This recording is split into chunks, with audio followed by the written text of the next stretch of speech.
మరి పార్వతి అమ్మకి శివుడికి పెళ్ళైనప్పుడు కట్న కిందికి ఏమి ఇచ్చారంట అంటే హిమాలయాలని రాసిచ్చాడంట పర్వతరాజు. ఈ మొత్తం హిమాలయాలు కూడా ఏదైతే మనం పర్వతాలు చూస్తున్నామో మొత్తం ఈ పర్వతరాజ్యం అంతా కూడా శివుడికి రాసిచ్చాడు. శివుడు యొక్క అత్తగారిల్లు ఇది, పార్వతి అమ్మవారి అమ్మగారిల్లు. అయితే మొత్తం హిమాలయాల్లో చాలా, ఇప్పుడు మనము మన ఇంట్లో మనం ఇల్లు కట్టుకున్న తర్వాత మన బెడ్రూమ్ మనకు నచ్చినట్టుగా స్పెషల్గా కట్టుకుంటాం, మనం దాంట్లోనే ఉంటాం కదా. లేదు అంటే మనకు నచ్చినట్టుగా మన మందిరాన్ని కట్టుకుంటాము, భగవంతుని అందులో ఉంచుతాం. అలానే ఈ మొత్తం హిమాలయాల్లో చాలా ఉన్నతమైన స్థానం, అంటే స్పెషల్ పార్ట్ ఏంటి అంటే ఈ పార్ట్. ఇప్పుడు మనం ఎక్కడైతే ఉన్నామో ఈ పార్ట్ స్పెషల్ పార్ట్. ఫస్ట్ శివుడు పార్వతి ఇక్కడే ఉండేవాళ్ళు. అయితే శివుడు పార్వతి ఇక్కడే ఉంటే ఇక్కడికి ఇప్పుడు మన బద్రీనాథ్ గురించి కానీ కేదార్నాథ్ గురించి కానీ చాలా స్టోరీస్ ఉన్నాయి. ఒక్కొక్క కల్పంలో ఒక్కొక్క స్టోరీ ఉంది, ఒక్కొక్క పురాణంలో ఒక్కొక్క స్టోరీ ఉంది. సో మరి కేదార్నాథ్ అక్కడికి వెళ్ళాడు. ఎందుకు వెళ్ళాడు? ఫస్ట్ కేదార్నాథ్ ఎందుకు ఆవిర్భవించాలో చెప్తున్నాను. ఇది మొత్తం అక్కడి నుంచి ఇక్కడి వరకు అంతా శివుడి రాజ్యం, శివుడి మామగారు వాళ్ళ ఇల్లు, శివుడు వాళ్ళ ఇల్లు ఇక్కడే ఉండేది. మరి అక్కడ మీరు నిన్న వెళ్ళి దర్శనం చేసుకున్నారు కదా, పాండవులు కట్టించినటువంటి గుడిని దర్శనం చేసుకున్నారు. మరి కేదార్నాథ్కి పాండవులు ఎలా వచ్చారు అంటే, ఎప్పుడైతే కురుక్షేత్ర యుద్ధం అయిపోయిన తర్వాత ధర్మరాజు తన రాజ్యానికి మొత్తం భూమండలానికి రాజు అయిపోయాడు, రాజాభిషేకం అయిపోయింది. తర్వాత అశ్వమేధ యజ్ఞాలు అయిపోయాయి, భీష్మదేవుడు పరంపదించేశారు. తర్వాత ఎప్పుడైతే ధర్మరాజు కృష్ణుడు జాడని తెలుసుకోమని చెప్పి అర్జునుడిని ద్వారకకి పంపిస్తాడనమాట. ద్వారకకి పంపించినప్పుడు ద్వారకాలో కృష్ణుడు ఉండడు, తను తన ధామానికి వెళ్ళిపోతాడు, తన లీలల్ని సమాప్తం చేసేస్తాడనమాట.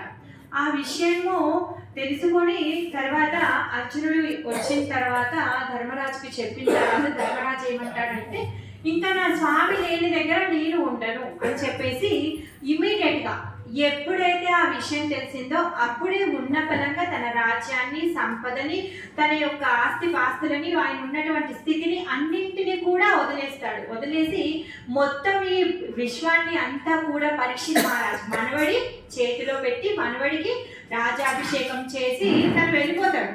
ఎవరికి చెప్పడు, ఏ తమ్ముడికి కానీ భార్యకి కానీ నేను వెళ్తున్నాను మీరు నాతో రండి అని ఏమి చెప్పడు ధర్మరాజు.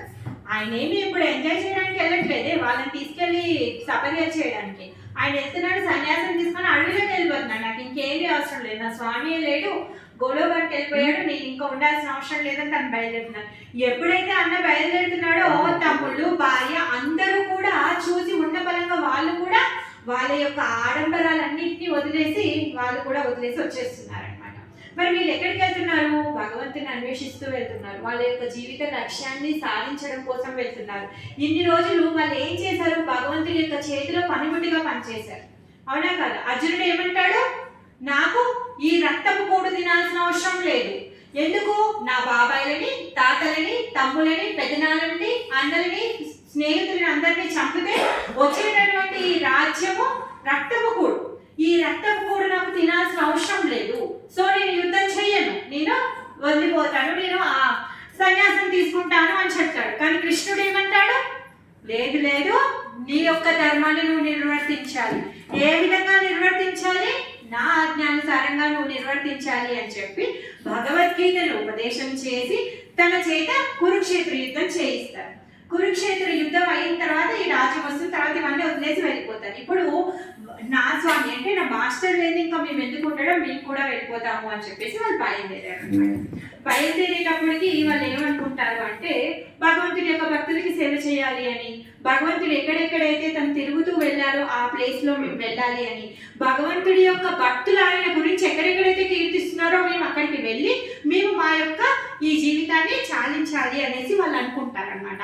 అందులో భాగంగానే వాళ్ళు తీర్థయాత్ర చేస్తూ చేస్తూ చేస్తూ మనం వెళ్ళాం కదా ఉత్తర కాశీ, ఆ ఉత్తర కాశీకి వెళ్తారు. ఉత్తర కాశీ తర్వాత వాళ్ళు గుప్త కాశీకి వస్తారనమాట.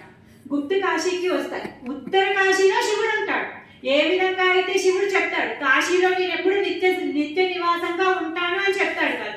అందుకే పరమశివుడి యొక్క సేవ చేసుకోవడం కోసం వాళ్ళు వచ్చారనమాట. ఉత్తరకాశీకి వచ్చిన తర్వాత శివుడు అక్కడ లేడు, వెళ్ళిపోతాడనమాట. శివుడికి ఆల్రెడీ తెలుసు వీళ్ళు వచ్చారు, వీళ్ళు పట్టుకుంటే మళ్ళీ నా టైం వేస్ట్ అవుతుంది, నేను రామనామం చెప్పని చేసుకోవాలి, అందుకని చెప్పేసి వీళ్ళకి కనిపించకుండా నేను దాచుకుంటాను అని చెప్పేసి ఉత్తరకాశీ నుంచి ఇక్కడికి వచ్చేసారు, ఇంకా పై కొండలకు వచ్చేసారు. వచ్చిన తర్వాత వాళ్ళు ఫాలో చేస్తూ వస్తున్నారు, ఇంకా ముందుకెళ్తే కనిపిస్తారు అని చెప్పేసి. భీముడు చాలా అలర్ట్గా ఉంటాడనమాట.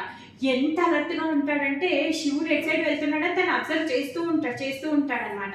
అలానే వాళ్ళు ఫాలో చేస్తూ వస్తారు. వచ్చిన తర్వాత ఇంకా శివుడికి అర్థమైపోతుంది భీముడు నన్ను పక్కాగా ఫాలో చేస్తున్నాడు, ఇప్పుడు భీముడు నన్ను పట్టేసుకుంటాడు అని చెప్పేసి తను ఏం చేస్తాడు అంటే అక్కడి నుంచి ఆవుల మంద వెళ్తుంది అనమాట.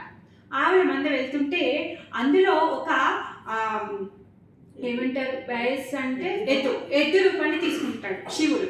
ఎద్దు రూపాన్ని తీసుకొని ఆవుల మందలో కలిసి తను వెళ్తుంటాడనమాట. ఆ విషయాన్ని భీముడు గుర్తుపట్టేసి సరే ఇప్పుడు నేను పట్టుకుందామంటే నేను పట్టుకోలేను, అందుకే నేను ఏం చేస్తాను అని చెప్పేసి ఈ ఆవుల మంద గుట్టల్లో నుంచి వెళ్తుంటే భీముడు ఏం చేస్తాడంటే చాలా పెద్ద శరీరం కదా, ఒక గుట్ట మీద నించొని ఇంకో గుట్ట మీద కాలు పెట్టి నించుంటాడనమాట.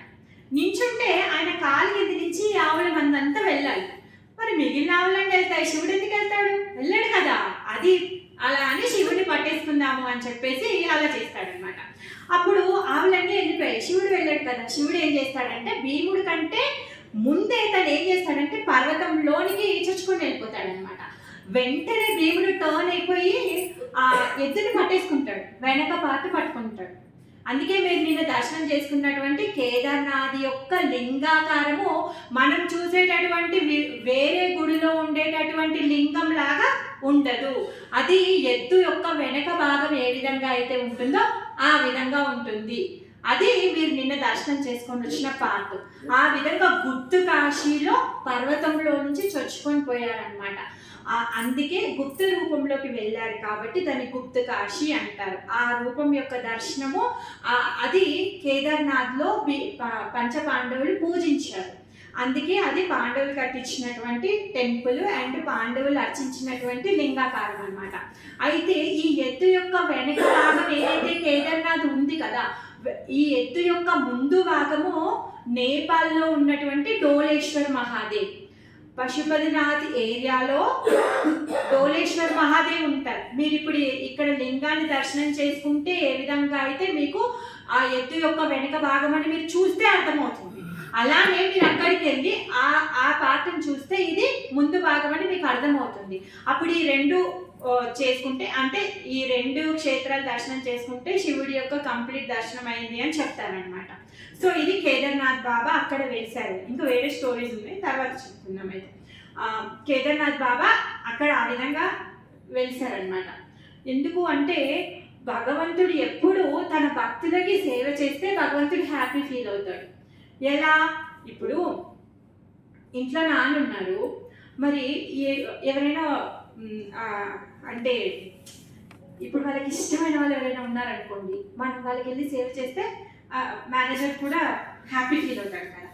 ఆ విధంగా అనమాట కృష్ణుడు ఆయన యొక్క సేవకులనికి సేవ చేస్తే ఆయన చాలా సంతోషపడతాడనమాట. ఆ విధంగా ఈ పంచపాండవులు పరమశివుడి యొక్క సేవ చేయడం కోసం వెళ్ళారనమాట. అందుకే శివుడిని పరమశివుడు అనేసి అంటారు. ఇంకా ఆయన పరమ మంగళకరుడు, వైష్ణవానాం యథాశంభో. ఆయన ఎప్పుడు ఏం చేస్తుంటారు నేను చెప్పాను, ఎప్పుడు తను రామనామాన్ని మంత్రం జపం చేస్తూ ఉంటారు. ఎందుకు అంటే మనందరినీ ఉద్ధరిస్తూ ఉంటారు. కాశీలో ఉండి ప్రతి ఒక్కరిని కూడా ఉద్ధరించే దాయిత్యాన్ని ఆయన తీసుకున్నారు. మరి శివుడు శ్మశానంలో ఎందుకుంటాడో తెలుసా?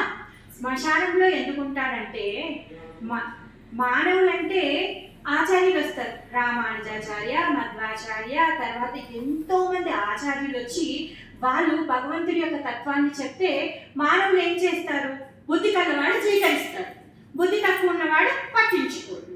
అవునా కదా? ఆ విధంగా ప్రచారం చేస్తారు. మరి మానవుల కంటే నీచమైన వాళ్ళకి ప్రచారం చేయాలి అంటే ఎవరు తీసుకున్నారంటే ఆ దాయిత్వాన్ని అంటే పరమశివుడు తీసుకున్నాడు. మరి మానవుల కంటే నీచమైన స్థితిలో ఎవరున్నారంటే జంతువులు ఉన్నారు. జంతువులకి విచక్షణ జ్ఞానం భగవంతుడు ఇవ్వలేదు. మరి ఇంతకంటే ఇంకా నీచమైన స్థితిలో ఎవరున్నారంటే భూతాలు, ప్రేతాలు ఉన్నాయి. మరి భూతాలు, ప్రేతాలు ఎలా ఉన్నాయి అంటే శరీరం లేకుండా బాధపడుతూ ఉన్నాయన్నమాట. వాళ్ళను ఉద్ధరించడం కోసం కానీ పరమశివుడు శ్మశానంలో ఉంటాడు. ఎందుకు? ఇప్పుడు నేను ఒకవేళ ఒక కాలేజ్కి వెళ్ళి నేను ప్రీచింగ్ చేయాలి అంటే నేను వాళ్ళకి తగ్గట్టుగా సఫిస్టికేటెడ్గా, అంటే ఇలా పాత చింతకాయ పచ్చడిలాగా నా వేషం ఉండకుండా కొంచెం పాష్గా తయారయ్యి ఒక 4 ముక్కలు ఇంగ్లీష్లో బాగా మాట్లాడితే నేను వెళ్తే నేను భగవంతుడి గురించి భగవద్గీత గురించి చెప్తే వింటాను. అవునా కదా? అలానే ఇప్పుడు మాతాజీ సంఘ్ మీరందరూ లాంటి వాళ్ళ దగ్గరికి నేను వెళ్ళి చెప్పారనుకోండి, నేను ఇప్పుడు ఈ రూపంలో వచ్చి అంటే ఈ వేషం వేసుకొని వచ్చి చెప్తే నేను వింటాను. అలానే ఇప్పుడు పరమశివుడు ఏం చేస్తున్నాడంటే ఆ భూతాలు ప్రేతాలకి పరమశివుడు దివ్యమంగళ స్వరూపాన్ని చూపిస్తే వాళ్ళ దగ్గరికి రారండి. అందుకే శ్మశానంలో ఉండి ఆ బూడిదని పూసుకొని కపాలాలు వేసుకొని తను ఆ శ్మశానంలో ఉండి, అంటే నేను వేరే కాదు మీలాంటి వాణ్ణే అని చెప్పి ఆయన యొక్క సాంగత్యాన్ని వాళ్ళకిచ్చి ఆ జీవులన్నింటిని కూడా ఉద్ధరిస్తున్నాడు అనమాట. అందుకే తను పరమశివుడు అయ్యాడు.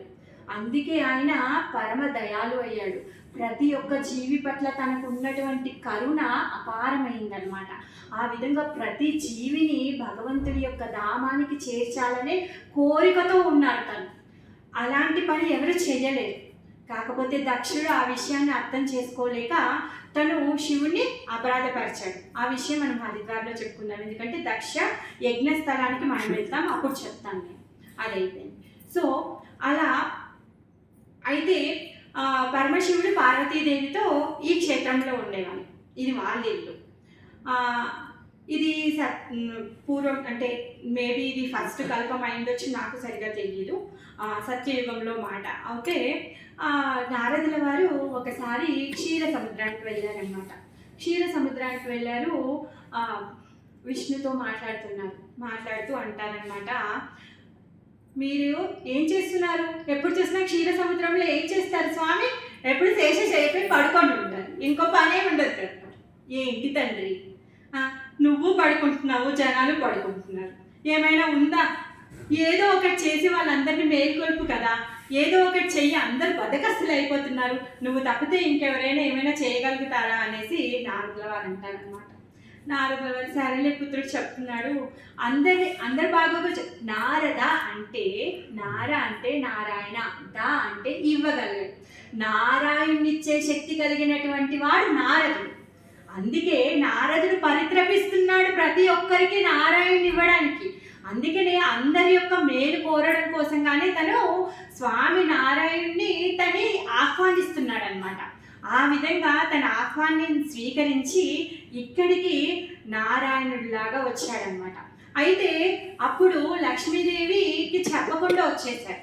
లక్ష్మీదేవి అంట అమ్మగారింటికి వెళ్ళిందంట కిట్టి పార్టీకి. అలా మళ్ళీ ఎప్పుడు ఎక్కడికి వెళ్ళినా లక్ష్మీనారాయణ వాళ్ళిద్దరు అవతారం తీసుకొని ఉంటారు కదా.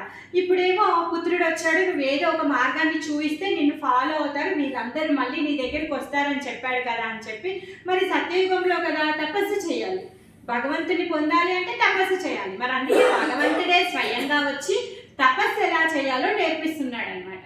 అలా ఏ విధంగా అయితే టీచరు బోర్డు మీద రాసి చూయించి పిల్లలకు నేర్పిస్తుందో, స్వయంగా స్వామి వచ్చి తపస్సు ఎలా చేయాలో నేర్పిస్తున్నాడు అనమాట.